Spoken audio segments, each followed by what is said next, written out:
Hello friends, hello professionals, and welcome to my channel, The Sea of Regulation. My name is Simone Martin, and I am a financial services regulator. Before I get started, let me just say I'm not a lawyer and I'm not a financial advisor. And the views on this channel are definitely my own and not of any regulatory organization or international standard setting body. So, with that said, please don't take anything as professional advice. Now, with that out of the way, one of the questions that I've been asked is, what is a financial services regulator? And I can tell you that we tend to not win any popularity contests by any stretch of the imagination, but what we do is relatively important. Primarily, we're responsible for ensuring financial stability, protecting consumers and customers, and making sure that financial services laws are being followed by banks, insurance companies, trust and corporate service providers, money remitters, and the list can go on. And there are international standards that we apply. But in my day-to-day job, and from my experiences, I can tell you that I've done on-site inspections of licensed entities.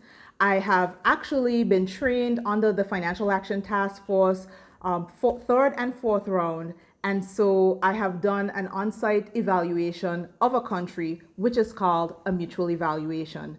I've drafted a report for a country, and I've attended FATF plenaries as well as a plenary within the Caribbean region, which is the Caribbean Financial Action Task Force. But the job is not just about inspecting licensees and applying penalties. We have to do so much in relation to education. And so one of the things that I've enjoyed as a financial services regulator is actually engaging with members of the industry and the wider public, school kids, teachers, just random people on the street in terms of what are their rights as a user of a financial services product. What is money laundering? What is terrorist financing? Why does it matter to you?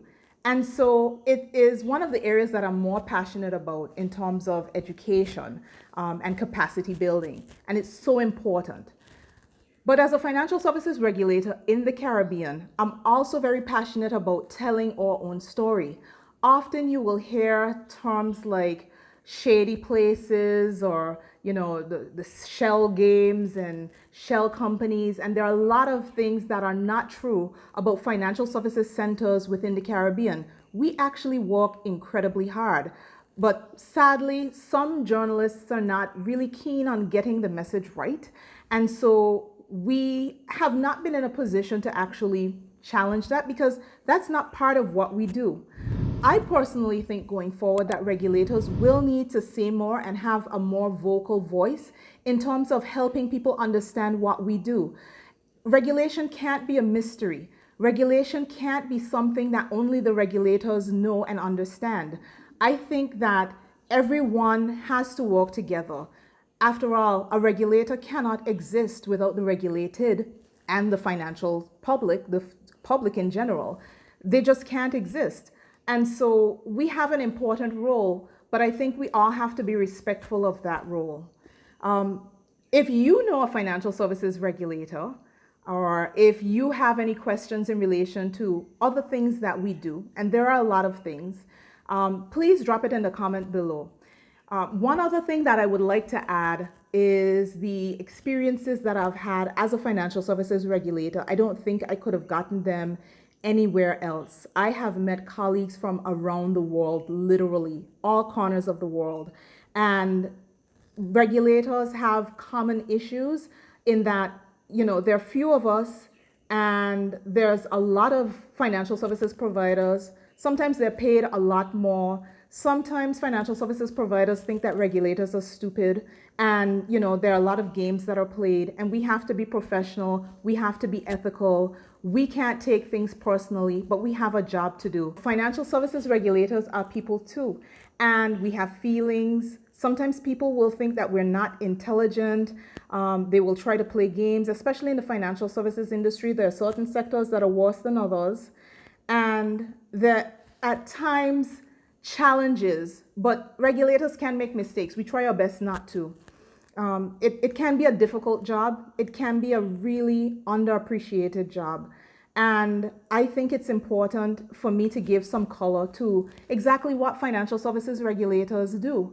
So with that said, please put some comments below in terms of what you're curious about in terms of the role of the regulator. Do you have any ideas in terms of what would make it more meaningful to you as a user of a financial services product for a regulator to engage with you in?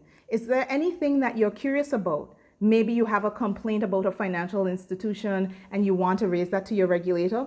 That's one of the things we do. We receive complaints in many jurisdictions. There are different persons for that, but it's a regulator that will receive complaints in relation to financial services providers where there's a grievance that can't be resolved. And again, I'm here to help. So if you ever feel lost, I want you to just join me as I dive into many of the topics that can impact all of us around the world in the sea of regulation. Please click like, comment, subscribe, and hit the notification bell because there are definitely more videos coming.